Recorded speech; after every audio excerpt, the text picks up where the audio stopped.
시편 1편 1절에서 3절까지 봉독하겠습니다. 구약성경 805페이지입니다. 다 찾으신 줄 알고 봉독드리겠습니다. 복 있는 사람은 악인의 꾀를 따르지 아니하며 죄인의 길에 서지 아니하며 오만한 자의 자리에 앉지 아니하고 오직 여호와의 율법을 즐거워하여 그의 율법을 주야로 묵상하는도다. 그는 시냇가에 심은 나무가 철을 따라 열매를 맺으며 그 잎사귀가 마르지 아니한 같으니 그가 하는 모든 일이 다 형통하리로다. 아멘. 예, 오늘 설교 듣는 시간입니다. 온양 순복음교회 담임하시고 계시는 우리 안호승 목사님 자주 뵀는데 참으로 귀한 사역을 감당하시고 계시는데 우리 오늘 참 은혜의 시간 되시기를 바라면서 또 할렐루야로 환영하는 은혜가 있기를 원합니다. 할렐루야로 환영하겠습니다. 예, 우리 목사님.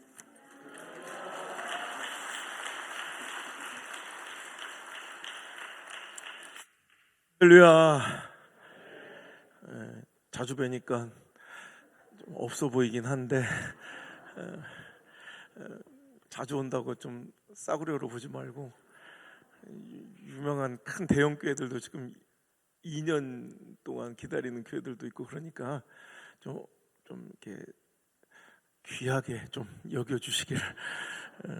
저는 괜찮은데 간혹가다 걱정이 돼요. 저는 너무 좋아서 이렇게 부를 때마다 그냥 거절치 않고, 실은 제가 이렇게 이틀씩 뭐 하루씩 쪼개오는 건 진짜 제가 절대 잘 안 하는데, 신량제일교회 우리 김 목사님 만나 뵙고 김 목사님이 어디 가나 이렇게 제 홍보위원처럼 이렇게 막 제 자랑을 많이 해서 여기저기 이렇게 부르는 곳이 많더라고요. 그러면 그런 요청이 있을 때마다 무조건 가드리거든요.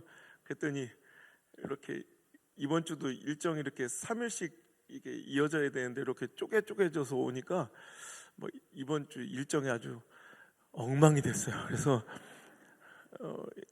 월요일 저녁까지는 여기 있다가 또 부산 화요일 날 갔다가 또 수요일 날은 창원에 갔다가 또 목요일 날은 또 대구를 또 오라네. 대구 제일교회 여기서 또 저녁에는 일산에 가서 막 이렇게 왔다 갔다 하게 되는데, 오늘 걱정스러운 것은 저는 괜찮은데 전해지는 말씀까지 이제 조금 밋밋하게 이렇게 기대감 없이 받지 않았으면 좋겠고요. 하나님께서 오늘 우리에게 주시는 말씀을 정말 소중하게 받는 귀한 시간 되기를 간절히 소망합니다. 우리 잠시 기도하겠습니다. 하나님, 오늘도 또 만났습니다. 이 만남 우리는 우연히 또 어찌어찌 하다 보니 이루어진 것 같지만 절대로 하나님 역사에 우연이 없는 줄 믿습니다. 만세전부터 이 만남과 이 시간을 계획하신 하나님, 오늘 오셔서 마음껏 저들에게 말씀하여 주옵소서. 부족한 점 하나님 말씀 조금도 가감없이 대언할 때 불이 되어 토해지게 하시고, 그 말씀 아멘으로 받는 자들의 심장마다 성령의 불이 붙게 하시고, 사명의 불이 붙게 하시고, 능력의 불이 붙는 귀한 시간 되게 하여 주옵소서. 나의 사랑, 오늘도 시퍼렇게 살아 역사하시는 우리 구주 예수님의 이름 받들어 감사하며 기도 올려옵나이다. 아멘.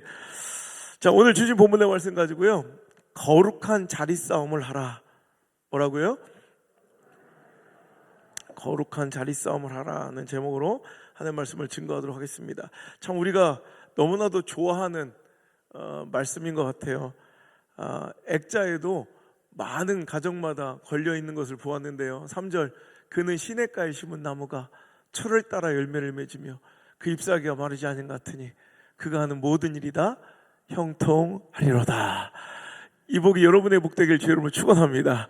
하나님의 말씀은요, 내 말씀으로 들리고 그 말씀이 내 말씀으로 믿어지면 거기서 역사하는 거예요.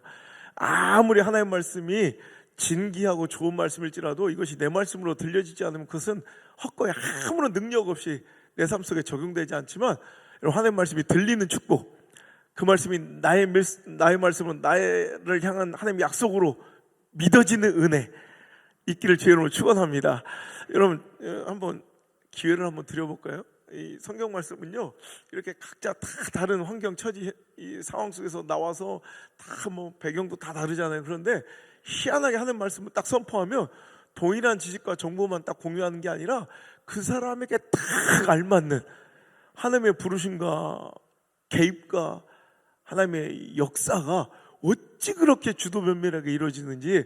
그러니까 여러분, 하나님의 말씀은 그냥 누구나 똑같이 동시간에 들으면 동일한 정보를 습득하는 어떤 정보지나 교과서가 아니에요. 하나님의 말씀은 듣는 이마다 정확하게 맞춤형으로 역사하시는 나를 향한 하나님의 아주 그냥 세밀한 음성이며, 나를 향한, 나만을 향한 하나님의 프로포즈인 줄 믿으시길 바랍니다. 이게 너무 얘기로 들리면 이건 역사가 없어요. 내 말씀으로 들려야 된다니까.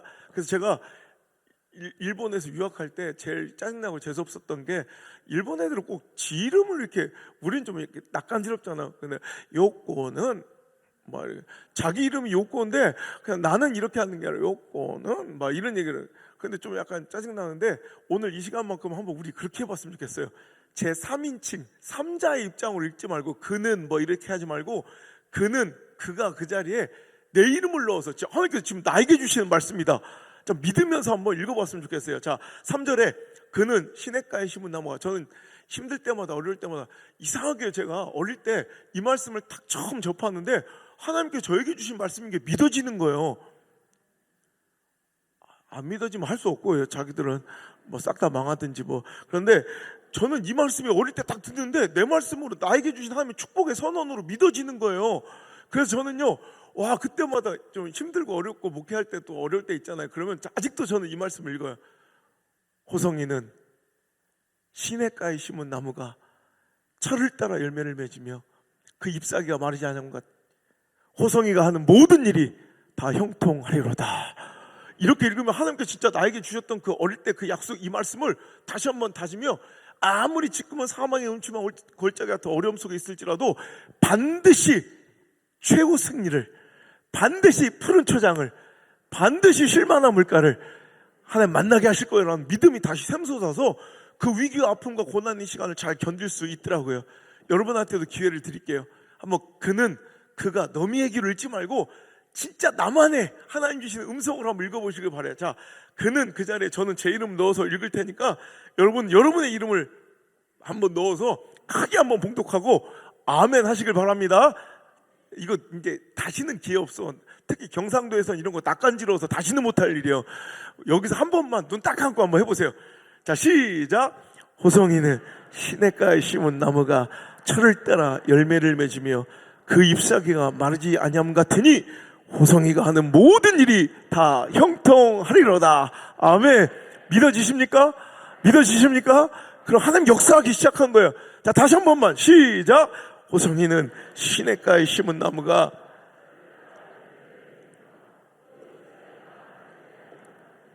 호성이가 하는 그 모든 일이 다 형통하리로다. 아멘. 자, 이제 우리 교회는, 자, 시작.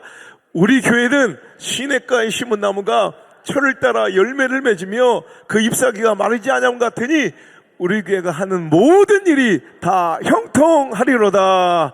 아멘. 믿으시면 아멘. 너무나도 진귀한 복이에요. 부럽죠? 도대체 그는 누구이기에 이런 축복을 보장받고 이렇게 하나님께서 형통함을 보장받고 살아가게 해주셨는가? 자, 그는 어떤 축복이냐? 시냇가에 심은 나무 같은 복을 받는데요. 여러분, 우리나라 같이 사계절이 이렇게 명확한 기후에서 살아가는 사람들에게는요, 이렇게 식물 하나가 자라나고 열매 맺고 이렇게 성장하는 데 있어서 절대적인 요소는 바로 기온이에요. 지금도 보세요. 와, 얼마 전까지 막 더워가지고 에어컨 틀었는데 춥죠? 제가 예언 잘 안 하는데 하면 100% 맞아요. 여러분, 곧 겨울 옵니다. 겨울 와서 여러분 보세요. 그러니까 식물들이요, 이 우리나라 사계절이 너무 명확해서 기온이 완전히 확연하게 달라니까 거기에 맞춰서 성장하고 또 꽃 피우고 열매 맺는다고요. 봄이 되면 싹을 틔워요. 여름이 되면 실록이 무성해요. 가을이 되면 이렇게 낙엽을 또 떨구고 또 열매를 또 맺곤 하죠. 겨울이 되면 이 혹독한 추위를 견뎌내고 버텨내기 위해서 생명에 가장 필요한 것들 외에는 싹 다 포기한 채 앙상함으로 그 추위와 겨울을 버텨내요. 그리고 다시 땅이 물러지고 따뜻한 봄이 오면 다시 생명활동을 시작해서 싹을 틔우고 우물 틔운다는 거예요. 근데 오늘 이 말씀이 전언된, 이 말씀이 선포된 팔레스타인 이 근동 지방은 여러분 사막 지역이잖아요. 우리나라 같이 사계절이 명확하고 이렇게 이 봄, 여름, 가을, 겨울의 변화가 있는 그런 지역이 아니기 때문에 이 시대와 이 기후를 이해해야 이 말씀이 확 다가올 것 같아요. 여러분 이런 지역은 여러분 사계절이 명확한 지역이 아니라 식물이 자라나고 피우는 데 있어서 가장 절대적인 요소는 우리나라처럼 기온이 아니라 바로 강수량이에요. 강수량. 우기와 건기가 명확하게 나뉘어 있어서 건기 때 한 6, 7개월은 비 한 방울도 안 와요. 그러니까 건기 때는요 황량함 그 자체예요. 어떤 식물도 자라나지를 못하는 거죠. 그리고 이 지역의 토질은 석회질 토양이라, 석회질 토양은 비가 수분이 공급되지 않으면 딱딱하게 굳어서 마치 콘크리트 바닥같이 단단해요. 그러니까 여기서는 어떤 생명도 이제 다시는 자라날 것 같지 않아요. 그런데 우기가 시작되면, 그래서 성경에 이런 표현이 잘 나오죠. 이른 비와 늦은 비 같은 은혜. 들어는 보신 거예요? 자, 이른 비는 우기가 막 시작되는 10월, 11월 달에 충분하게 내리는 이 충분한 비 때문에 딱딱했던 콘크리트 바닥 같던 이 땅이 막 물러지고요. 이제 충분한 습기를 머무어 생명활동을 식물이 시작할 수 있는 거예요. 그리고 늦은 비라 일컬어지는 3, 4월에 내리는 충분한 강수량 때문에 식물은 마지막까지 쫙 자라나서 열매를 맺고 추수를 꿈꿀 수 있다는 거죠. 그러니까 여러분 황량했던 이 건기에 그냥 사막 아무것도 아닌 것 같았던 그 땅이 우기가 되면요, 여러분 샌프란시스코 캘리포니아 같은 경우에도 비가 안 와요. 근데 우기 때 딱 몇 달 비가 쫙 내리면 희한한 것은 그냥 벌거성이 민둥산 황무지 땅 같은 곳이 딱 우기 때는 완전히 푸른 목초지로 확 다 뒤덮어버려요. 자고 일어나면 식물이 쭉쭉쭉 커요. 이 불신의 풍조는 뭐지? 자고 일어나면 식물이 막 자라는 게 보여요. 그 정도로 우기 때는 막 식물들이 무성하게 자라. 그러니까 이 근동지방에는요, 우리나라에는 이런 기후에선 존재하지 않은 단어들이 존재해요. 와디 같은 거, 와디는 평소에 건기 때 비가 안 올 때는 그냥 협곡이에요, 협곡. 그런데 우기 때는 거기가 강이 굽이쳐 흐르니까, 우기 때는 그렇게 비가 많이 오니까 그냥 협곡이었던 땅이 이제 강이 되는 이런 지형을 와디라고 부를 정도로, 이런 단어가 존재할 정도로 건기와 우기의 차이가 극명하여 이제 식물들은 이 강수량, 이 수분에 의해서 그 생존 여부가 결정되고, 건기 때는 웬만한 식물들은 다 말라 죽어가다가 우기 때 되면 웬만한 것들은 또 다 살아. 그래서 푸른 목초지가 초원이 펼쳐지더라는 거예요.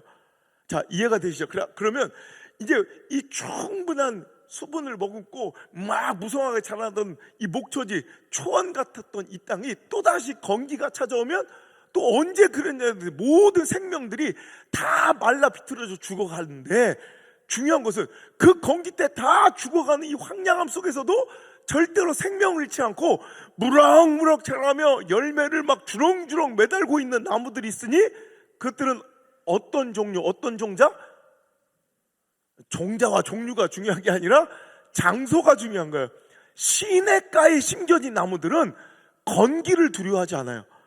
다른 나무들은 건기만 오면 우린 다 죽었다, 막 다 죽어버리고 말라 비틀어 버리는데, 시냇가, 여러분 아무리 사막 기후, 아무리 건조한 땅에도요 이상하게 물 근원이 마르지 않는 땅이 있어요.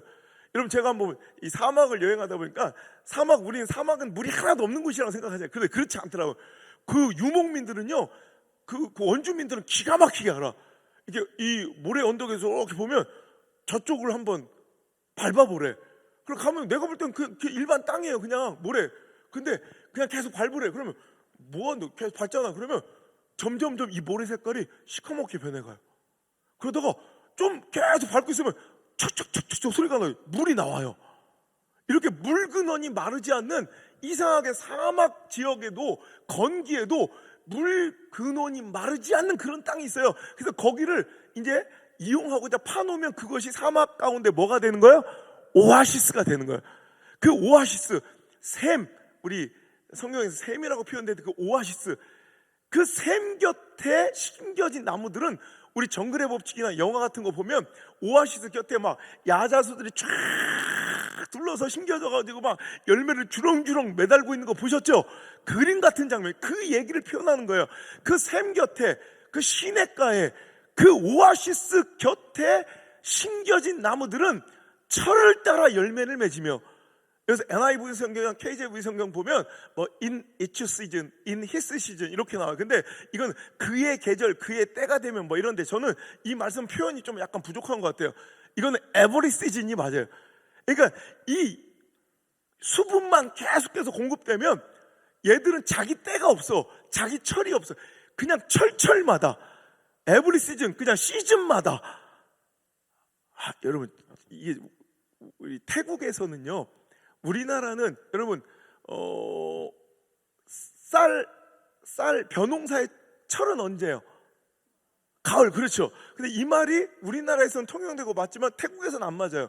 태국은 그냥, 거기는 그냥 하도 기후가 이 논농사에, 벼농사에 적합해서, 거기는 뭐 우리가 볼 때는 뭐 자기는 추워 죽겠다는데 우리는 가보면 메라스 입고 다니잖아요. 자기들은 뭐 얼어 죽고 그러는데, 그러니까 거기는 그냥 사시사철 그냥 이 벼농사가 가능해서.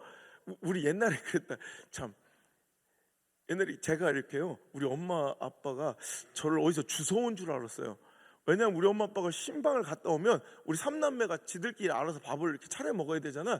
그럼 우리 엄마 아빠가 와가지고 우리 누나한테, 누나 밥 먹었냐 물어보고, 내 여동생한테 밥 먹었냐 물어보는데 저한테는 안 물어봐.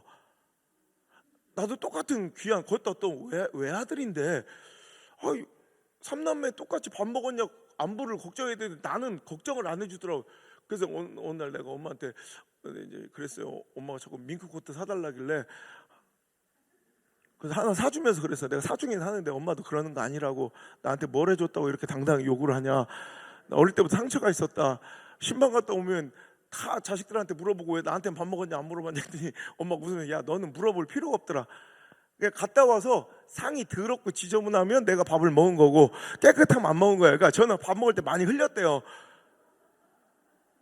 근데 물어볼 필요가 없는. 그러니까 옛날에 밥 먹다가 막 흘리고 먹고 막 밥을 남기면은 엄마한테 탁 등짝 맞고 그랬어요. 야 임마, 깎아지 하나까지 다 먹어. 이 밥 한 공기가 이 상에 올라오기까지 우리 농부들의 손길이 몇 번?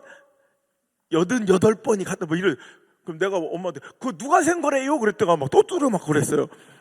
근데 옛날 항상 어른들이 그 밥 한 공기가 상에 올라오기까지 농부의 손길이 88번 갔다 막 이랬잖아. 근데 내가 태국에서 한번 집회하고 선교하다가 그 농부한테 얘기를 들었는데, 태국은 그렇게 모질게 힘들게 벼농사를 안 진대요. 거기는 그냥 논에 3번 나가본대. 뿌리러 나가고 잘 자라나 한번 가보고 거두러 나가면 된대. 그냥 우리는 막 모를 길렀다가 모내기를 하잖아. 거기 모내기도 안 하고 그냥 벽시 자체를 뿌려버린대. 그래도 그렇게 잘 되는 거예요. 그래서 거기서는, 태국은 쌀이 너무 많이 나가지고 정부에서 아예 쌀을 이렇게 논농사에 대해서 규제를 한대요. 2모작 이상 못하게 하면 그냥 계속 나온대. 그러니까 2모작 이상 하면 세계 쌀값에 영향을 미쳐. 오히려 자기들이 손해라. 우리 2모작 이상 못하게 한대요. 정부가 규제를. 그래서 그렇지, 거기는 만약에 그냥 마음만 먹으면 에버리 시즌, 시냇가에 심은 나무처럼 어떻게 해요? 철을 따라 철철마다 열매를 맺으며 그 잎사귀가 마르지 아니함 같으니, 마치 하나님께서 택하셔서 복 주시는 이런 사람들은 어떤 사람, 마치 이렇게 시냇가에 심은 나무처럼 건기를 두려워하지 않고 시대의 풍조와 대세를 따르지 않고 경기가 좋든 안 좋든 상관없이 그가 하는 모든 일이 다 형통하리로다. 여러분, 이삭이 그랬잖아요. 다 기근이 잃어가지고 막 다 굶어 죽어서 피신 가다가 그랄 땅에 멈췄는데 다른 사람 다 굶어 죽고 있는데 자기는 100배의 소출을 얻는 것처럼, 여러분, 경기를 타지 않고 시대를 타지 않고 하나님이 택하신 자들은요, 어떤 상황 처지 형편에서도 복을 누리더라고요. 여러분, 그런 시냇가에 심은 나무 같은 축복을 우리 사랑하는 모든 노예 남성교회, 모든 속한 교회와 가정과 그 자녀들이 누리기를 주님을 축원합니다. 그럼 우리는 궁금한 거예요.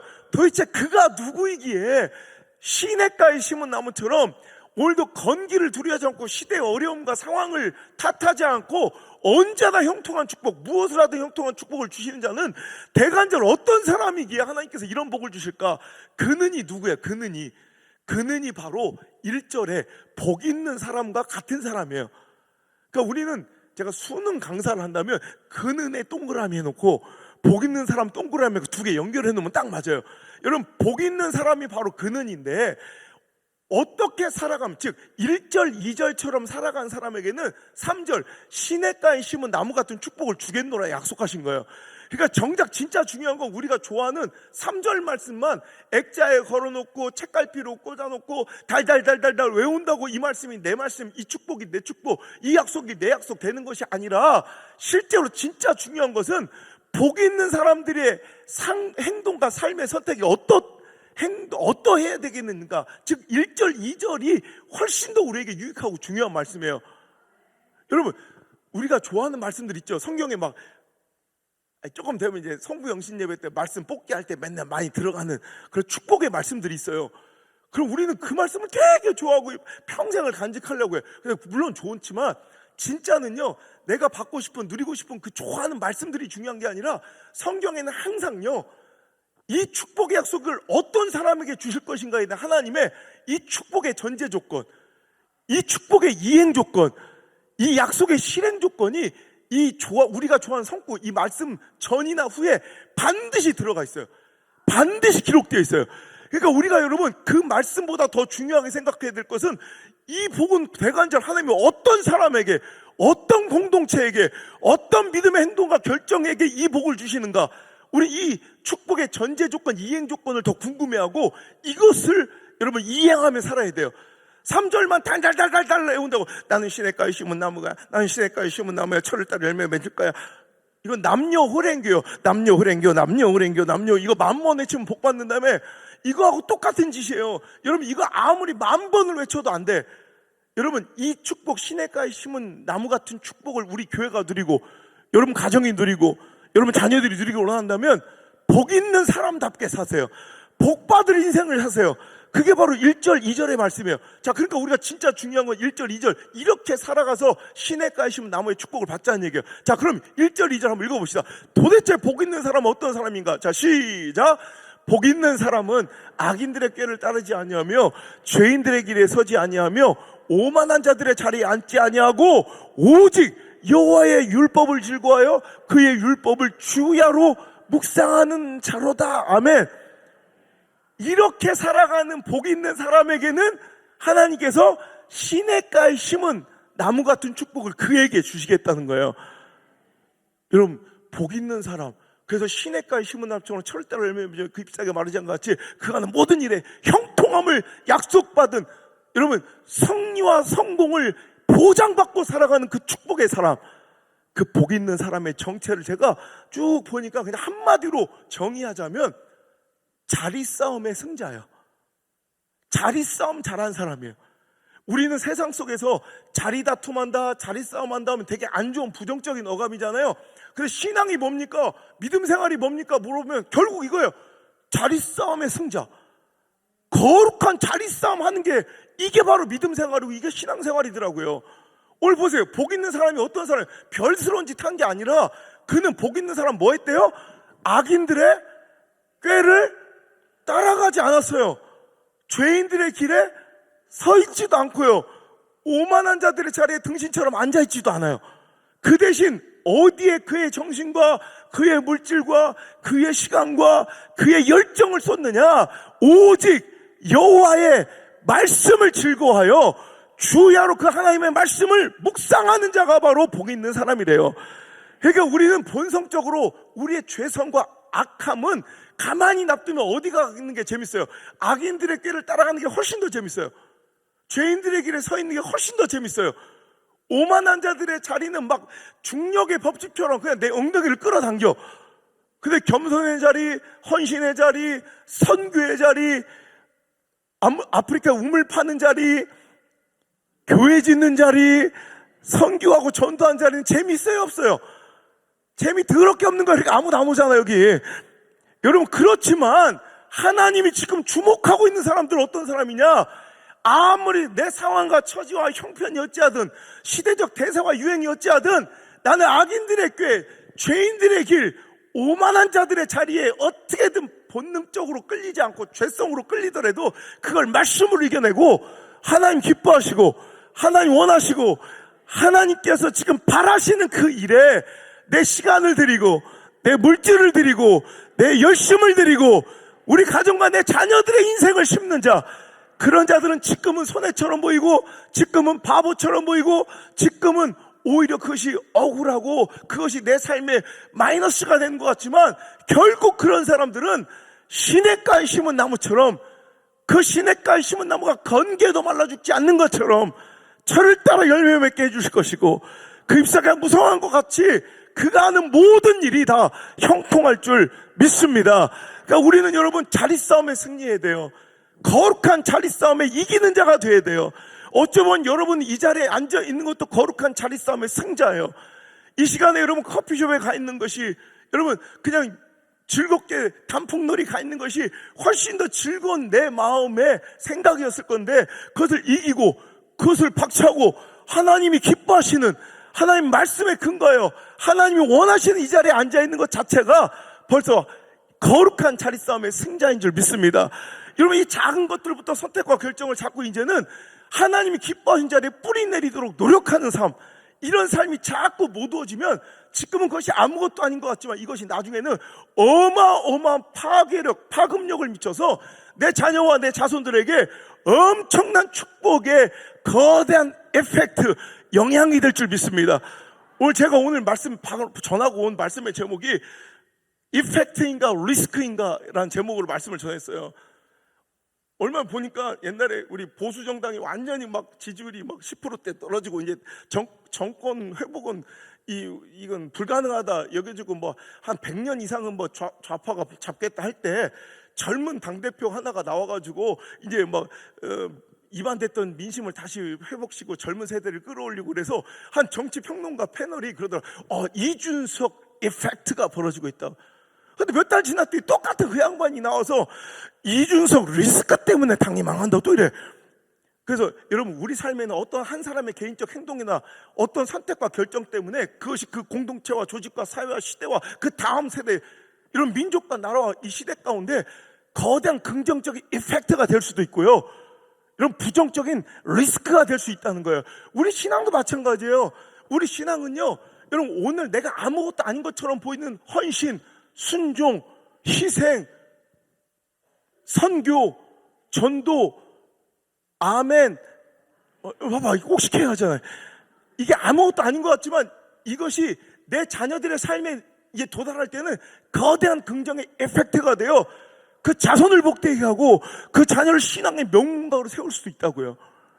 근데 어떤 사람이 오늘 아무것도 이것쯤이야 생각하고 대충 얼버무려본 하나님께서 맡기신 사명, 하나님께서 맡기신 선교의 명령, 그 가슴 뜨고 하나님 부르셨던 콜링, 그것들을 자꾸 부정하고 왜곡하고 살아가면 지금 당장에 내 삶에 별반 아무런 영향도 미치지 않는 것 같지만 그것들이 쌓여가 내 자녀들, 자손들에게는 돌이킬 수 없는 부정적인 리스크가 될 수도 있다는 거예요. 그러니까 오늘 우리가 잘 살아야 돼요. 두려운 마음으로 한 걸음 한 걸음을 잘 떼야 되고 행동까지 하나하나를 신중하게 결정해야 한다는 거예요. 갈렙은요, 누가 봐도 오히려 외면하고 싶은, 여러분 힘들어 죽겠는데 누가 시킬까봐 겁나는 헤브론 산지, 헤브론은 말이 멋있어서 헤브론 하면 걔 커피숍 이름 갖고 멋있잖아요. 근데 그게 멋있는 이름이 아니라고. 원래 헤브론의 원래 옛 이름은 기럇 아르바. 기럇은 먼멋의 성읍이라는 뜻이고 아르바는 아낙 자손 중에서도 가장 거대한 족속이 아르바예요. 아낙은 아시죠? 아낙. 저 실개천에 빨래하는 아낙이 아니라 아낙 거인 족속 있죠? 거인 족속이 아낙 자손인데 아낙 족속 중에서 가장 큰 사람들이 아르바 사람들인데 그 기럇 아르바는 아르바 사람들이 머물고 있는 요새, 그건 누가 우리 지파한테 저거 가서 정복해 오라고 시킬까봐 겁나서 눈을 다 깔고 이렇게 피해야 될 상황에, 여러분 여호수아서 14장에 뭐 갈렙 여호수아에게 나가서 뭐라고 그래요? 이 산지를 내게 주소서. 누가 시킨 것도 아니에요. 누가 등 떠민 것도 아니에요. 그런데 우리 귀한 노예 남성교회들은 이 산지를 내게 주소서 하며 지금 자기들도 막 힘들고 어려운 상황일 거 아니에요. 막 돈이 막 남아 돌아서 어디다 막 주체할 수 없는 사람들은 아닌 게 얼굴만 봐도 알아요. 뭐 짠하게 생기셔서 막 돈이 막 흘러 넘쳐서 할 것 없어서 막 그런 게 아니라 지금 자기도 힘들고 내 새끼 먹일 것도 부족할 판이에요. 그런데 이상하게 하나님께서 사명을 주시고 내 심장을 뜨겁게 만드시면 그들 중에 이 시대 가운데 외치는 자, 이 산지를 내게 주세요. 그 성교 내게 맡겨주세요. 그 교회 그 우물 나에게 맡겨주세요. 외치고 나가는 미련해 보이고 어리석어 보이는 자들이 있는데 그 뒤에 그의 평가에 보면 그로 인하여 헤브론은 이제 갈렙 지파의 기업이 되어 오늘까지 그 후손들에게 이르렀고 그때부터 전쟁이 그치며 평안함이 그 후손들에게 임했대요. 그리고 점점 유다 지파는 강성한 지파가 되고 여러분 메시아 지파가 되고 예수 그리스도의 오실 통로가 되고 여러분 서열로 보면 네 번째 아들이지만 이스라엘 민족의 장자 지파처럼 항상 거대한 축복의 맨 선봉에서요. 여러분 이것은 복불복으로 재수 좋아서 온 게 아니라 항상 어떤 헌신과 희생 가운데 선봉에 서서 그 개척자의 정신을 가지고 희생과 헌신에 가장 먼저 앞장서고 선봉에 섰던 그들이기에 유다 지파는 축복에도 선봉에 서더라는 거예요. 은혜에도 선봉에 서더라는 거예요. 영적 성자가 부흥해도 항상 맨 앞자리에 그들이 있더라는 거예요. 그 자손들이 있더라는 거예요. 그 후손들이 서 있더라는 거예요. 오늘 저와 여러분의 이 선택이 실은 지금은 갈렙처럼 이 시대의 기준으로 보면 어리석어 보일지라도 여러분 오늘 여러분의 그 선택과 헌신과 드림이 거대한 내 자녀 자손들의 이펙트가 돼요. 거대한 긍정의 효과가 돼요. 내 자녀를 신앙의 명문가로 세우고 축복의 중심에 세우며 시냇가에 심은 나무처럼 그 축복과 은혜의 선봉에 세우는 거룩한 출발이 될 줄 믿으시길 바랍니다. 그에 반면 딱 유다 지파 갈렙하고 반대되는 성향의 지파가 있어요. 에브라임 지파가 그래요. 에브라임 지파는 참 약삭 빠르고 싸가지가 없는, 싸가지 괜찮나요 이게? 싸가지가 없는 지파예요. 왜냐하면 헌신과 희생에는 항상 뒤로 물러나 있다가 축복이 있고 은혜가 있고 뭔가 성과가 있으면 가장 먼저 나타나서 그 축복을 그 성과를 나에게 나눠달라고 항상 요구만 하고 섭섭함만 가득하고 서운함만 많고 불평이 많고 불만만 가득한 지파가 바로 이 에브라임 지파예요. 여러분 여호수아서 17장에 보면 그들은 우리는 이렇게 지파가 큰 지파인데 왜 이렇게 땅덩어리가 작냐고 기업을 작게 주냐고 막 짜증을 내고 여호수아 리더에게 막 압력을 넣어요. 그러니까 여호수아가 니들이 가서 그냥 개척해 그럼. 근데 그 산지에는 뭐 기골이 장대한 그런 사람들이 많고 산림이라 우리가 들어가기 어렵고 그들은 철병거가 있다고. 그래도 너희들에게 주신 하나님의 능력과 권세도 그 못지 않으니 니들이 가서 정복하고 개척하라고 우리 여호수아가 짜증을 내고 그들을 돌려보내요. 여호수아가 무슨 지파인지 알아요 혹시? 여호수아도 에브라임 지파예요. 손은 안으로 굽는다고 내가 내 지파 웬만큼 또 챙겨주고 싶을 텐데 리더 입장에서 봐도 이건 싸가지가 없는 거예요. 그러니까 니들이 그냥 개척하라고 자기 지파인데도 매몰차게 내보내야 될 정도로 항상 이들은 감사할 줄 모르고 서운함과 섭섭병에만 가득 차 있는 이 시대의 성도들이 얼마나 많은지 몰라요. 여러분 정신 차려야 돼요. 여러분 에브라임 지파는 원래 여러분 지파는 12지파는 무엇으로 만들어진 게 12지파예요? 야곱의 12아들. 그럼 에브라임도 야곱의 아들이겠죠? 아니죠. 그죠? 원래 에브라임과 므낫세는 여러분 지파에 들어갈 수 없는 자들이에요. 원래는 그들이 무슨 지파예요? 요셉 지파죠. 근데 12지파 중에 레위 지파가 빠졌죠. 하나님의 지파예요 그건. 그러니까 11지파밖에 안 되니까 12지파를 어떻게 만들고 하는데 가장 축복받은 아들 요셉에게 11번째 아들이지만 그 두 아들 므낫세와 에브라임에게 한 지파씩을 주어 그들은 원래 학렬 서열상은 거기에 낑기지도 못할 12명의 아들 중에 11번째 그 아들들, 그러니까 거기에는 나올 수도 없는 얼마나 많은 큰 은혜와 축복을 받은 자들이에요. 이건 자격이 없는데 받은 지파의 은혜예요. 그냥 그 자체도 꿈 갖고 감사해야 되는데 그는 감격하고 감사하고 그 은혜에 만족하지 못해요. 맨날 섭섭하고 맨날 서운하고 맨날 불평하고 맨날 불만 많고 요구만 많이 하지 헌신은 없는 지파들. 여러분 에브라임 지파의 대표적인 그런 사건 두 가지만 얘기하면, 사사기에서 기드온 사사가 300명 갖고 미디안 용사 다 박살내고 오는 거 보셨죠? 여러분 300명 갖고 미디안의 그 어마어마한 대군을 이기고 딱 오니까 그 다음 장에 8장 1절에 딱 7장에서 그 놀라운 역사가 벌어지고 8장 1절 딱 되면 나오는 게 에브라임 사람들이 기드온에게 몰려와 막 승질을 내는 거예요. 아니 왜 전쟁 나갈 때 우리한테 연락 안 했어? 우리도 나가려고 그랬는데. 여러분 이미 다 불러 모았는데 질이 안 나온 거예요. 32,000명 모였는데 겁나는 사람 돌아가라니까 22,000명 돌아가 10,000명 남았는데 그것도 많다 해서 하나님께서 물 어떻게 먹냐 해가지고 300명 남길 때 여러분 그들은 거기 있지도 않았다고. 불렀는데 오지도 않아 놓고 승리하고 축복이 벌어지고 뭔가 영광이 있을 때는 그 영광을 가장 먼저 차지하려고 달려나오는 지파가 에브라임이에요. 여러분 또 11장 사사기 11장에 보면 입다 사사가 나와요. 기드온 이야기는 많이 알죠. 입다가 이번에 암몬과 나와서 싸워서 막 대승을 거두고 또 와요. 그런데 바로 12장 1절에는 누가 나올까요? 에브라임 사람들이 와가지고 왜 니들 나한테 연락 안 됐어? 나도 나가 싸우려고 그랬는데 이런 거예요 꼭. 그랬더니 입다는 기드온은 그래도 참 내가 볼 때 선비요 선비. 기드온은 아이고 죄송합니다. 지가 뭘 죄송해.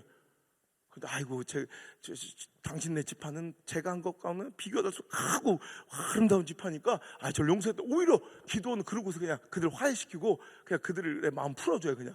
근데 입다는 약간 나는 기드온 스타일은 아니요. 난 입다 스타일이요. 또 똑같이 이렇게 한번 재미를 보더니 큰 승리를 겪고 오니까 가장 먼저 이 에브라임이 가서 또 그러는 거예요. 전리품 갖고 오니까 야 왜 안 불렀어? 우리 나가려고. 근데 이것들 내가 불살라볼 오히려 지들이 더 승질을 내요.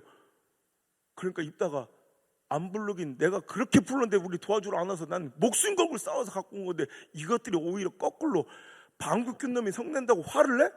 이거 다 죽여버려! 그 입다는 그 에브라임 용서치 않아요. 그 삭주가 깜짝 놀라. 옛날에 한번 기도원 때 재미 봤었거든. 그러다가 우랑창 도망쳤는데 그 길목에 서가지고 강가 거늘 때마다 너 에브라임 지파 아니고 아닌데 얘 그 시벌레 해봐 시벌레. 그럼 우리 경상도도 그런 거 있죠. 뭐 이렇게 그 사람들은 못하는 발음이 있었나 봐. 에브라임 지파는 우리 같은 니들 경상도 아이가 그러니까 아니지라. 그럼 쌀 해봐. 쌀? 그럼 다 죽이는 거야. 이런 식으로 시벌레 사건이 여기서 나는 거예요. 그래서 다 죽여버리는. 여러분 보세요. 오늘도 에브라임 지파는 헌신과 희생에 갈렙처럼 유다 지파처럼 앞장서지 않고 맨날 뒤에서 눈치만 보고 약삭빠르게 반응하다가 축복이 있고 영광이 있고 은혜가 있는 자리는 가장 먼저 나와서 그 은혜에 취하는 걸 기뻐하는 사람들.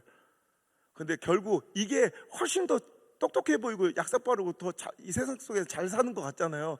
근데 호세아서 가보면 그 민족은 완전히 이제 그렇게 약삭빠르게 물질만 추구하고 축복만 추구하다가 이제 완전히 이제 우상숭배에 빠져서 하나님께 버려지는 지파. 그들의 모든 재산은 하나님께는 바쳐질 수 없는 너나 먹고 살아.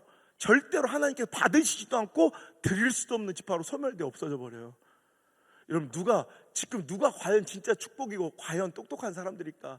오늘 세상의 기준으로는 망하는 것 같이 보이고 손해보는 것 같이 보이고 뒤처지는 것 같이 보이고 희생하고 헌신하는 것처럼 보여도 오늘 여러분 갈렙처럼 내 자손, 내 후손들에게 거대한 긍정과 축복의 에펙트에 거대한 작용을 할 수 있는 그런 멋진 선택과 결정이 저와 여러분에게 오늘 있길 주 여러분 축원합니다.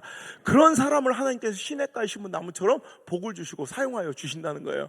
여러분 제가 일본에서 유학할 때 참 지금은 이제 우리나라도 이제 많이 그런 것들이 있는데 옛날에는 일본에서 유행한 것들이 한 15년 후에는 우리나라에서 막 대유행을 해요.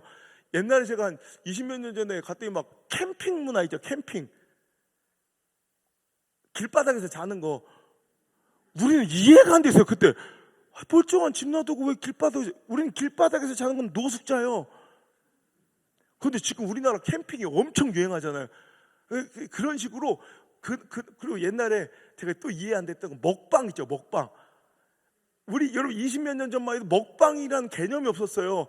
근데 일본은 유학 가서 틀기만 하면 매일 먹는 거 막 스튜디오에서 요리해서 먹고 맛집 찾아가서 먹고 혼자 먹는 거 찍고 나 이게 이해가 안 되도록. 우리 그때 내 정서에서는요 남이 먹고 있는 걸 이렇게 쳐다보고 있는 건 거지 새끼들이요. 근데 뭘 거지 새끼들 마냥 전 국민이 먹는 거. 그 우리나라가 지금 딱 그래. 틀어보면 여러분 채널의 한 절반 다 먹는 거예요. 그죠?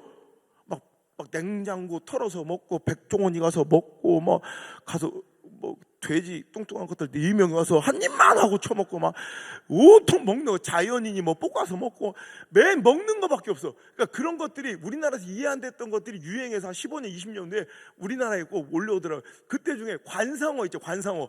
우리가 보고 키우는 물고기, 지금 우리나라 뭐 대유행이 시작됐잖아요.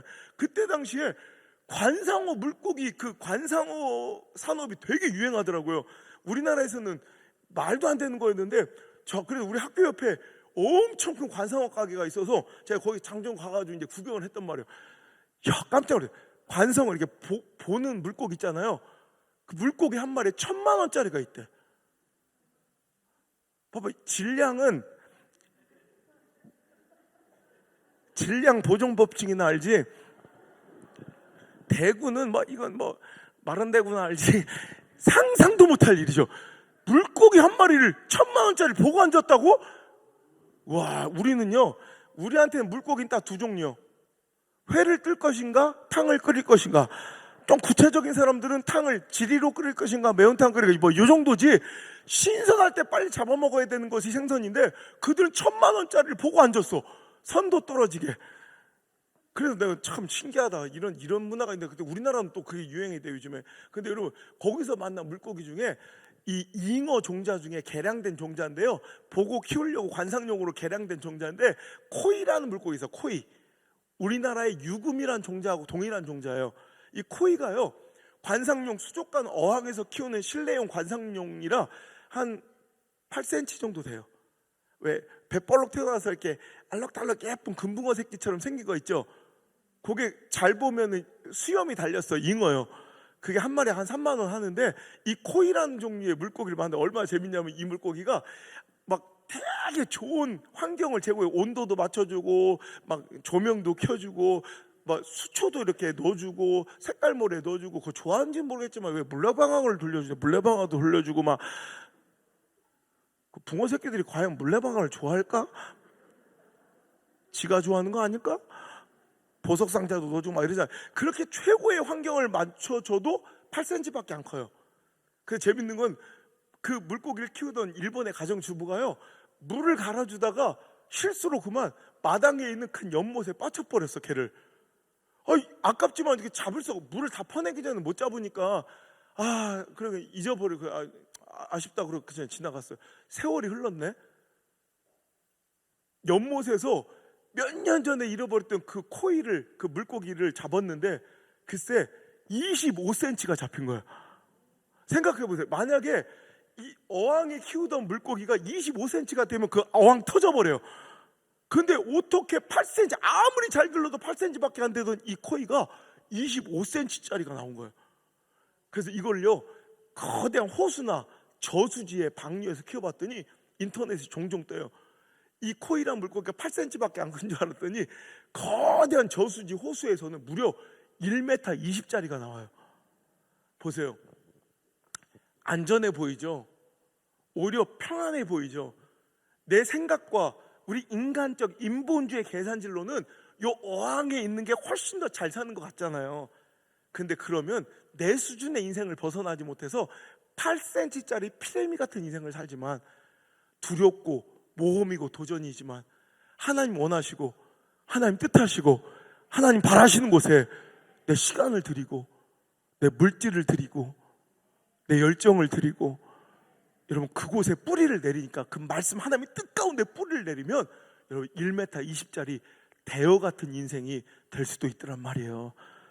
여러분 상황 쫓아가지 마시고, 형편 쫓아가지 마시고, 가능성과 확률 쫓아가지 마시고, 하나님의 뜻이 무엇인가를 오늘 여러분 깊이 발견하시고 그 뜻을 쫓아 살아가서, 과연 너는 시냇가에 심은 나무구나, 하나님의 축복의 약속을 받아들이는 귀한 하나님 백성 되시길 주님으로 축복합니다. 제가 감리교단의 유력한 이런 어머니 교회라고 불려지는 교회 중에 내립교회, 인천의 내립교회라는 교회가 있어요. 아펜젤러 목사님, 선교사님 오셔서 세운 그 내립교회에 제가 집회를 갔더니, 거기에 지금은 이제 활동을 잘 안 하시던데 옛날에 유명했던 그 개그맨 중에 이혁재라고 알아요? 이혁재가 거기 교회 다니시더라고. 근데 그 엄마 권사님이 또 저를 식사를 대접해 주시더라고. 거기 또 엄마 권사님 제가 뭐 TV에서도 몇 번 뵌 적이 있어서 이제 서로 인사하고 이제 그랬는데, 그 아버지 이혁재 아버지 집사님을 거기서 처음 봤는데, 야, 그 아버지가 독특한 분인데 키가 요만해요. 그런데 얼마나 당찬지 막 그 큰 예배당을 막 누비고 다녀요. 근데 그분 취미생활이 뭐냐면 사진 찍기인데, 사진도 보통 사진이 아니라요, 아주 그냥 뭐랄까 옛날 필름 수동 카메라 있죠. 박물관에 있을 법한 한 40년쯤 된 그 오래된 카메라로, 그 아주 아날로그 정서로 그 필름 카메라 필름 사진 찍는 걸 되게 좋아하시더라고요. 2박 3일 집회하는데 계속 와서 찍어. 아니, 한두 번 찍고 말아야지. 계속 찍는 거예요. 막 그래도 얼마나 막, 그리고 저한테 막 이렇게 막 연출도 시켜. 막 이렇게 해달라고 그러고 막 집회하고 정신없어 죽겠는데. 그래도 어느 날 보니까, 그리고 나서 이제 시간이 지나서 잃어버리고 이제 지나갔는데, 어느 날 이렇게 큰 서류봉투에, 누런 서류봉투에 뭐 선물이라고 하나 뭐 도착한 거예요. 집회 갔다 와 보니까 뭔가 하니까 사진이 막 이만큼 들어있어. 그게 뭐야 했더니, 30년 넘은 왜 옛날 사진 앨범에서 보면 왜 색감도 구리구리하니 뭐 촌스러운 그런 색감의 사진들이 있죠. 옛날 사진들이 이렇게 이만큼 보니까 우리 아버지 사진이더라고. 우리 아버지 목회하실 때 옛날 그 30년 40년 전 사진들을 누가 보내왔다니까, 제가 유명해지니까 우리 아버지를 아시는 분이 우리 아버지 젊었을 때 그 사진을 보내주고, 우리 아버지가 저랑 키도 똑같고요, 이 팔 길이도 똑같고, 제가 이렇게 정장을 맞추러 가면 막 그 재단사들이 막 엄청 웃어. 어떻게 아버님하고 손가락 길이까지 똑같냐고. 우리 아버지가 저랑 똑같아요. 그래서 아이고, 우리 아버지 참 젊으셨네. 아이고. 보다 보니 내 사진이요. 한참 보다 보니까 난 우리 아버지 촌발 나는 우리 아버지 사진인 줄 알고, 한참 보다 보니까 내 사진, 어머 이거 난데? 야, 알고 봤더니 그 이혁재 아버지가 찍은 사진이야. 생각이 나더라고. 그 옛날 박물관에 있을 법한 옛날 40년 된 사진기로 필름으로 찍으니까 우리 아버지 사진이 나오더라고요, 내가. 근데 또 그 교회 부목사님 중 한 분이 그 사진 찍기가 취미인데, 왜 막 디카 중에 왜 대가리가 막 이만한 거 렌즈 쓰는 거 있잖아요. 막 DS, RL인지 LR인지 막 이렇게 막 그런 사진으로 사진 찍는 목사님 계시는데, 사진을 기가 막히게 찍어. 우리 아버지가 그 사진을 너무 좋아하셔서 제 프로필 집회 사진으로 한 1년 넘게 썼던 기억이 있는 것 같아요. 그러니까 똑같은 피사체잖아. 똑같은 피사체를 동시간에 같이 찍었어요. 내가 그분을 위해서 막 포즈를 취해준 것도 아니고, 똑같은 시간에 똑같은 피사체를 찍었는데, 그 좋은 그 명품 그 디지털 카메라로 딱 찍으니까 내가 봐도 되게 잘 나온 거야. 작품 사진으로 나왔어. 근데 그 허접한 카메라로 찍었더니 우리 아버지 사진이 나왔어. 내가 그때 생각한 게 이거야. 내 인생이 어떤 틀 가운데 들어가고 어떤 프레임 안에 들어가느냐에 따라 완전히 다른 인생이 될 수 있겠구나. 코이 물고기처럼 요만한 어항이라는 프레임에 갇혀 살아가면 피레미밖에 안 되지만, 거대한 하나님의 역사와 하나님의 이런 계획과 섭리, 하나님의 소명과 사명과 꿈과 선교, 이런 거대한 틀은 모험처럼 보이고 두려워 보이겠지만, 거기서 살아가면 거대한 대어가 되겠구나. 여러분 인생 사진 잘 나오는 게 좋잖아요. 사진이 잘 찍히는 걸 우리 인생의 성공이라 칩시다. 그럼 우리 다 사진 잘 나오고 싶잖아요. 그지같이 나오기 싫잖아요. 누구나 저마다 사진 잘 나오고 작품처럼 나오기를 원해요. 그런데 그러면 두 가지 방법이 있겠죠. 하나는 내가 스스로 꾸미는 거야. 비비크림이라도 바르고 옷도 원색으로 딱 입으면 조금은 화사하게 잘 나올지언정 그게 엄청나게 잘 나오진 않잖아. 자기들도 화장하면 좀 낫겠지. 근데 놀라워라 막 이러진 않잖아. 그냥 남편이 알아볼 정도가 되는 거지. 화장을 하면 조금은 나아지지만 그게 엄청난 정도는 아니에요. 근데 차라리 나를 담는 사진기를 딱 바꿔버리면 한 방에 내가 어떤 노력도 없이 작품이 되기도 하더라는 거예요. 여러분, 제가 이번에 2주 전에 강릉에 연합성, 감리교단 연합성회를 가고 내년에는 강릉 전체 연합성회를 이제 또 가기로 했는데, 요즘 강릉 가면요, 언제부터 희한하게 강릉은 커피의 도시가 된 거 알아요? 그 한 유명한 분이 바리스타가 와서 이렇게 하다가 보니까 그 지역 전체가 강릉은 커피의 도시가 됐어요 이제. 그래서 강릉 가면, 연합성에 가면 목사님들 앞에서 함부로 커피 얘기 꺼내면 안 돼요. 커피의 막 전문가들이에요. 우리처럼 막 캥 닦아 딱 이렇게 먹으면 이거 막 쓰레기 쳐다보도 막 혐오해요. 원두도 막 비싼 거 해서 우리처럼 막 빨리 내리면서 막 기계가 막 이렇게 짜내는 게 아니라 우리 속 터져 죽어. 아주 속 터져 죽어. 바리스타 자격증을 다 있으시고요. 거기서 함부로, 내가 이제 전 연합성에 가면 이제 후배 목사들도 있고 그러니까 이제 밥 먹고 나면 식사 대접은 뭐 해주시니까 아유 그럼 내가 좀 목사님들 가십시다. 스타벅스 같은 데서 커피를 이렇게 사드리곤 해요. 근데 그때도 밥을 먹고 나서 커피를 드시러 간다길래 내가 커피는 제가 하다가 느낌이 쎄해. 그냥 닫았어. 그냥 내 마음에 그냥 닫았어. 와, 깜짝 놀란 게 커피숍 갔더니 커피 한 잔에 3만 원이요. 요만한 잔 이렇게 싸구려가 15,000원이요. 어이구, 그거 내뱉었으면 100만 원 나가는 거야. 오, 깜짝 놀랐어요. 그 게이샤 커피 하나가 여러분 그게 여러분 3만 원이래. 그 게이샤 커피가 왜 비싼지 알아요? 원래 여러분 파나마 에스메랄드 게이샤 들어봤죠? 요즘 3대 커피.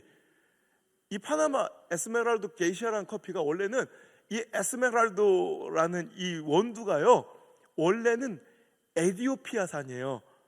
그래서 에티오피아에서 이 에스메랄드가 자라날 때 커피 맛이 별로더래.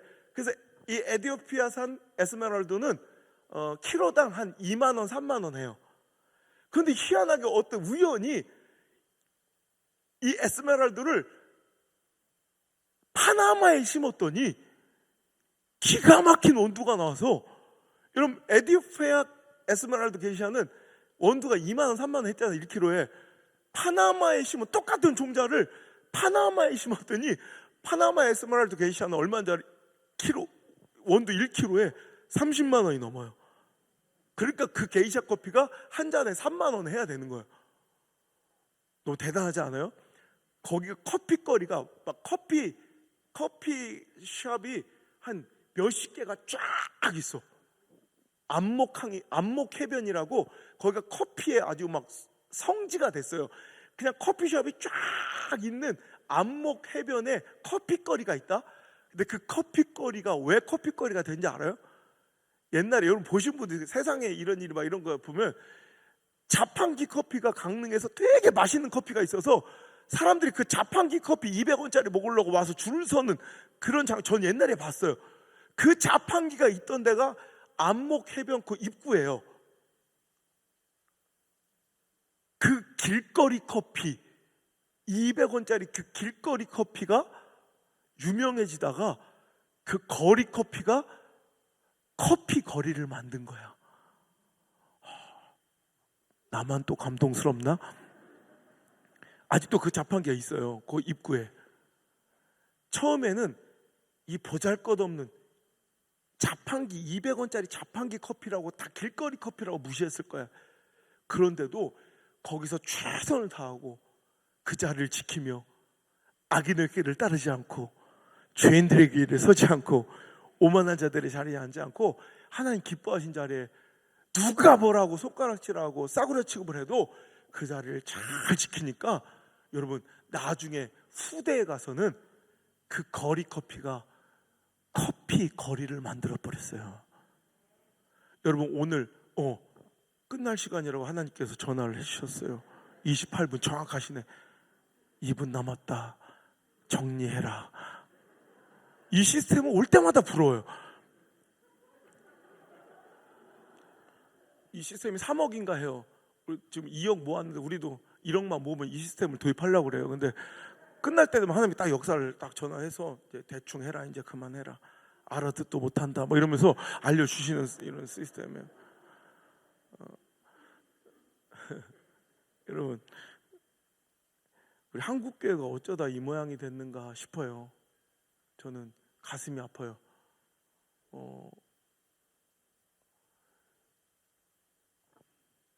일제시대 때 구한 말에 우리 민족은 소망이 없어 보였어요.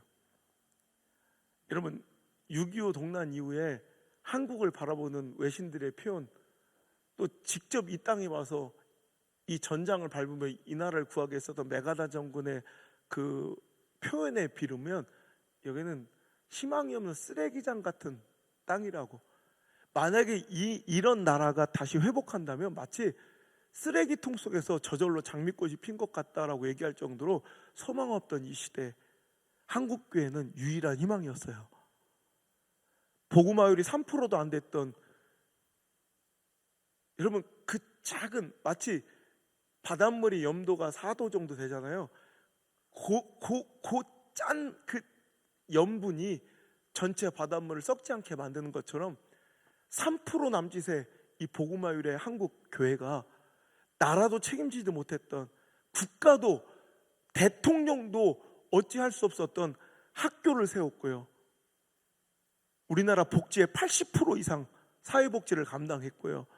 의료산업의 거의 100%를 한국교회가 감당했어요. 그래서 시대의 사람들은 한국교회의 존재가 곧 희망이었대요. 국민일보, 기독공보, 기독신문 막 이런 총회신문, 이런 기독교 관련 신문이 아니라 100년 전 동아일보에 보면 야소교 예배당이 있는 곳에는 파출소가 필요 없어 철거한다는 기사 내용이 있어요. 일반 기독신문이 아니라 일반 신문에 야소교, 즉 예수 믿는 자들이 모여있는 그 예배당 근처는 범죄율이 확연히 떨어져서 파출소를 이제 더 필요한 곳으로 이전을 해버렸대요.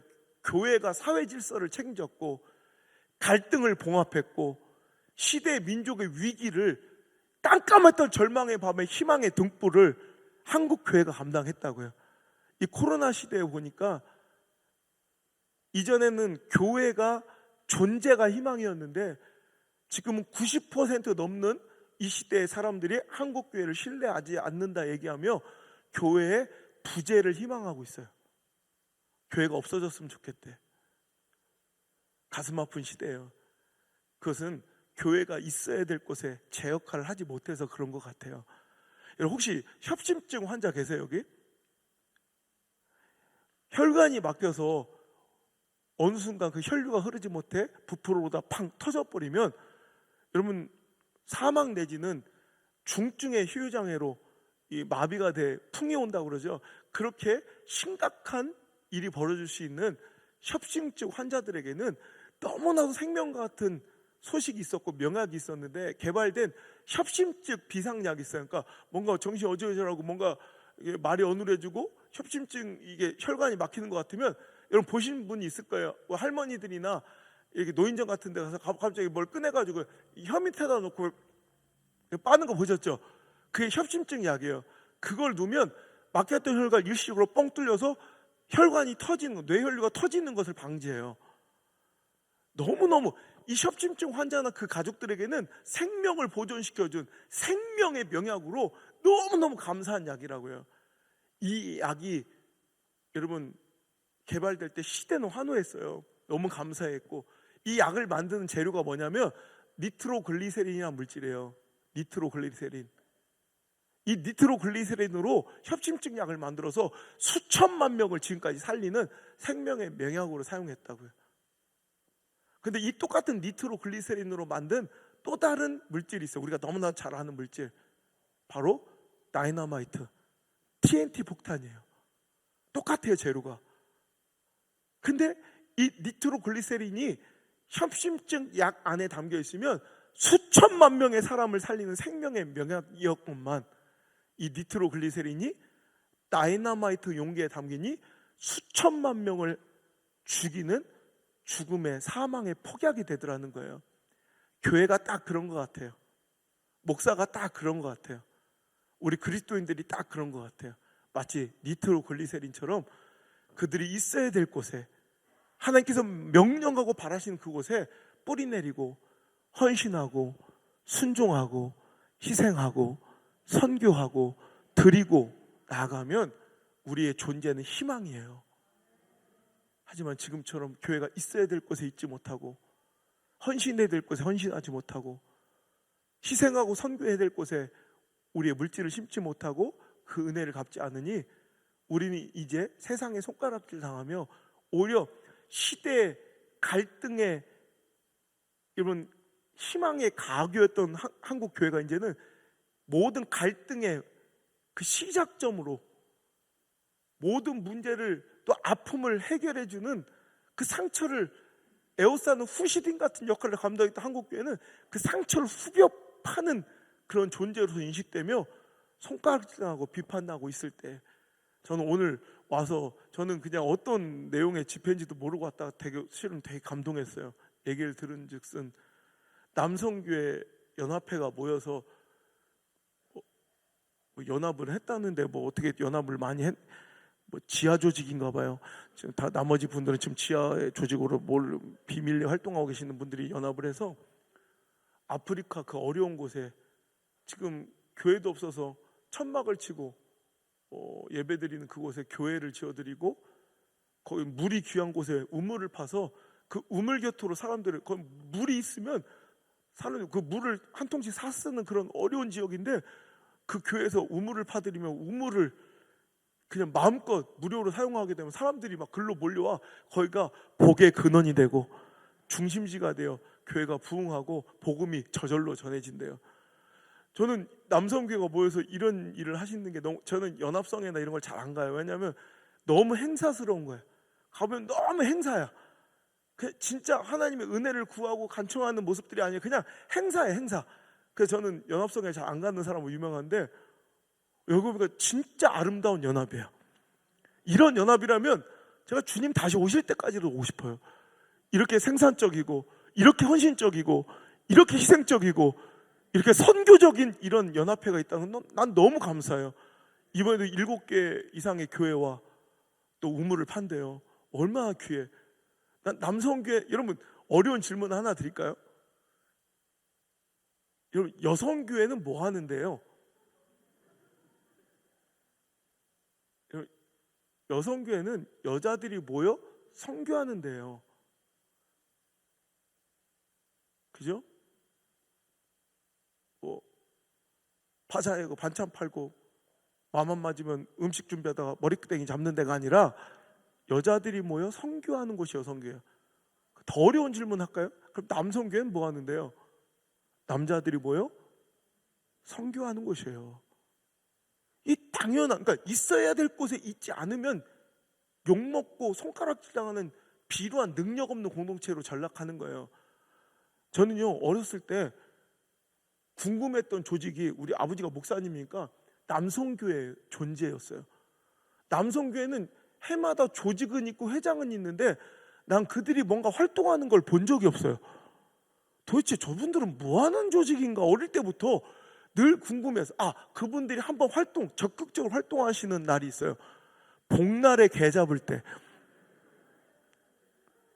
부활주일이 언제냐고 남성교회 회장한테 물으면 몰라요.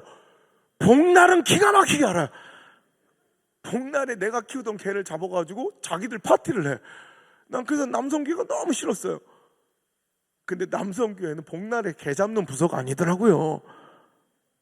남자들이 모여 선교해야 되는 거죠. 그 역할을 감당한 우리 남성교회, 이 귀한 연합회에 큰 박수 한번 보내주세요.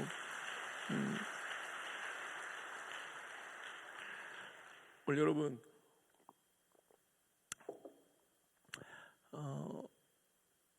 이 세상이 참 불공평해 보일 때가 있어요. 저는 정치학을 공부하고 저는 이런 꿈이 있었거든요. 좀 이 불공평과 불공정함을 좀 개선하는 데 내가 좀 사용되길 원했어요. 전 뭐 목사가 될 건 꿈에도 못 꿨으니까. 스위스의 저명한 사회학자 중에 장 지글러라는 유명한 석학이 계세요. 그분이 쓴 책 중에 왜 세계인의 절반은 굶주리는가 라는 책이 있어요. 외면하고 싶은 시대의 진실이지만 여러분, 그게 사실이에요. 세계의 절반은 오늘도 굶어 죽어가고 10억 명은 심각한, 우리는 75억, 80억 중에 10억은 1년에 심각한 기아, 아사자들이 나와요. 그리고 절반, 40억 가까이는 정말 지긋지긋한 영양실조와 그 아사 위기 속에 지금 영양실조로 고생하고 있고요. 그럼 우리 식량이 이렇게 부족하잖아요. 굶어 죽을 정도로 10억 명이. 여러분 5초에 한 명씩 10세 미만의 어린이가 5초에 한 명씩 굶어 죽어요. 한 명 죽었어요. 또 한 명 죽었어요. 3분의 1명씩 영양실조로 말도 안 되지. 이게 후천성으로 영양실조가 극심해져서 시력을 이거 맹이 되는 사람이 3분의 1명씩 나와요. 오늘 이야기예요. 오늘 보세요. 그럼 우리 이 전 세계가 생산할 수 있는 식량의 여러분 식량의 총량이 얼마나 될까 궁금하지 않아요? 80억 중에 40억 명이 굶어 죽는 이 마당에 그럼 총 생산량 우리 전 지구촌이 1년에 생산할 수 있는 총 식량의 생산량이 얼마인 줄 알아요? UN 보고에 의하면 1년에 우리가 생산하는 생산량이 얼마나 될까요? 곡물 생산량이 몇 명분을 생산할 것 같아요?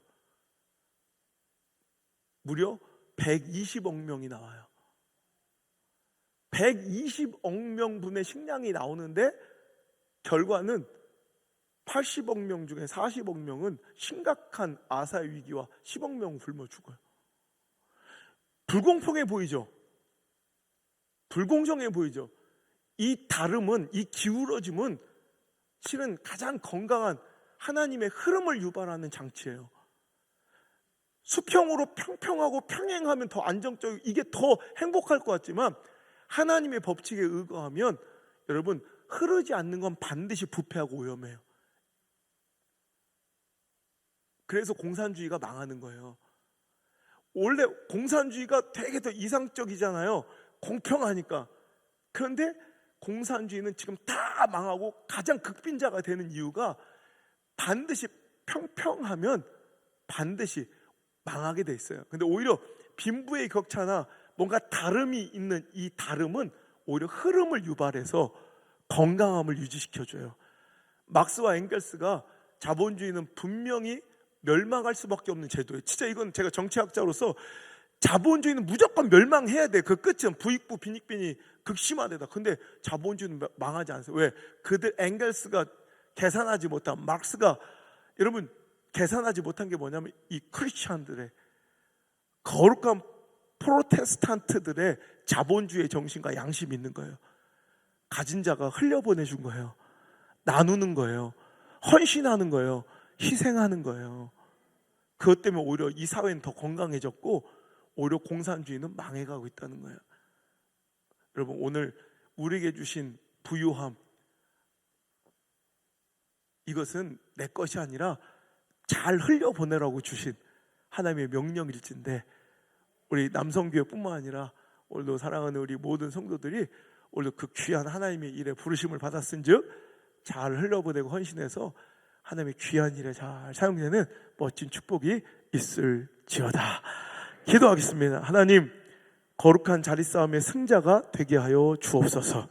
오늘도 내 뜻과 내 생각, 내 상황과 처지와 형편대로 살지 않게 하시고 내 본성이 이끄는 바 악한 죄성이 이끄는 바 악인들의 깨와 죄인들의 길과 오만한 자들의 자리에 앉지 않게 하시고 오늘도 하나님의 말씀 그 말씀이 명령하시고 가르치는 방향으로 우리 모두가 순종할 수 있는 거룩한 주의 백성들 되게 하시고 거룩한 자리싸움의 승자가 되어 시냇가에 심은 나무처럼 철을 따라 열매 맺으며 그 잎사귀가 마르지 않는 것 같이 그가 하는 모든 일이 다 형통한 복 있는 자들 되게 하여 주옵소서.